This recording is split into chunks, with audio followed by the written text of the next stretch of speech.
Welcome to the Kamber Commentary 2820 Inside Edition. I'm Ernie Brother. Let's spend the next few minutes looking at one biblical truth that can help us think biblically, live faithfully, and follow Christ more closely. Here's today's insight. The title is A Cry from the Roadside. Sometimes the most Christ-like thing we can do is to stop. Jesus was never too busy to show compassion. Our scripture reading is going to be Matthew 20, verses 32 to 34. In verse 32, and stopping, Jesus called them and said, "What do you want me to do for you?" Verse 33, they said to him, "Lord, let our eyes be opened." 34, and Jesus in pity touched their eyes, and immediately they recovered their sight and followed him. Jesus was leaving Jericho on his way towards Jerusalem. A large crowd was following him, and two blind men were sitting beside the road. When they heard that Jesus was passing by, they cried out, "Lord, have mercy on us, Son of David." The crowd rebuked them and told them to be quiet. They were considered an interruption, they were delaying the procession, and they were making too much noise. But the more the crowd tried to silence them, the louder they cried, "Lord, have mercy on us, Son of David." Then Matthew gives us three words that reveal the heart of Jesus: and stopping Jesus. Yes, Jesus stopped. Jesus knew exactly where he was going. He was traveling towards Jerusalem, where he would be betrayed, condemned, mocked, beaten, crucified, and raised from the dead. No one has ever had a more important destination. No one has ever carried a more important mission. Yet Jesus stopped. He stopped because suffering people were calling.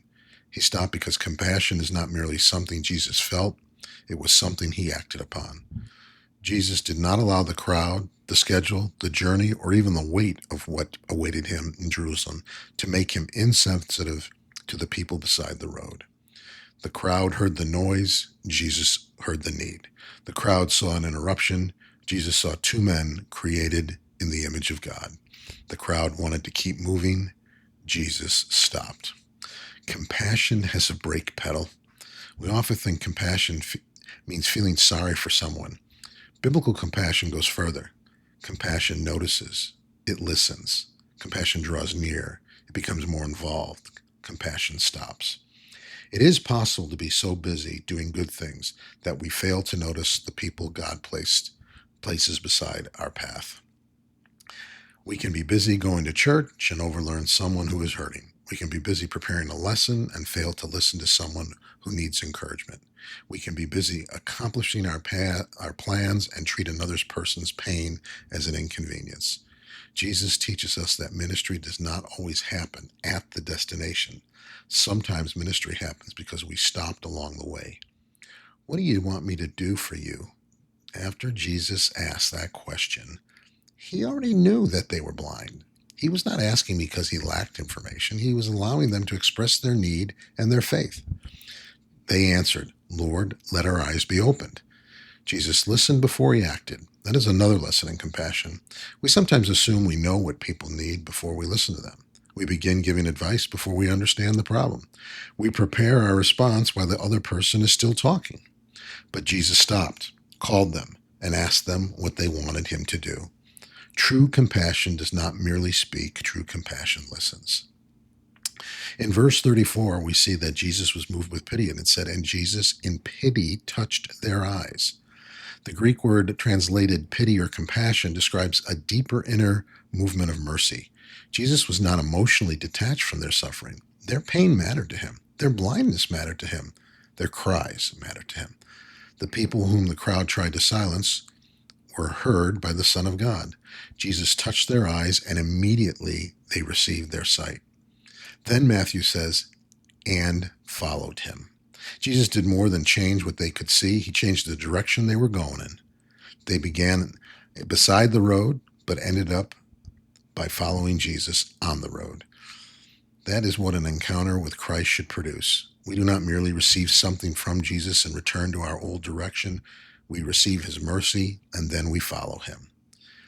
Our pressure point for this insight is, are we following Jesus so quickly that we are failing to stop for the people Jesus would stop for? We may say, I don't have time, but sometimes stopping is exactly what God has placed on our schedule. The conversation may be the assignment. The hurting person may be the ministry. The interruption may actually be a divine appointment. Not every interruption is sent by God, and wisdom is still necessary. But we must be careful not to label every human need as an inconvenience simply because it is not included in our plans. Jesus was never controlled by interruptions, but neither was he hardened against them. Our closing insight. Jesus was going to Jerusalem to save the world, but he still stopped for two men beside the road. Jesus was never too busy to hear a sincere cry for mercy.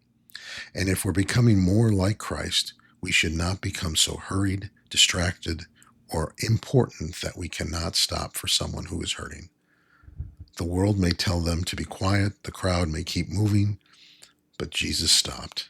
And sometimes the most Christ-like thing you can do today is simply this: stop, listen, care, and show compassion. Remember, salvation is free, but discipleship is costly. God bless y'all.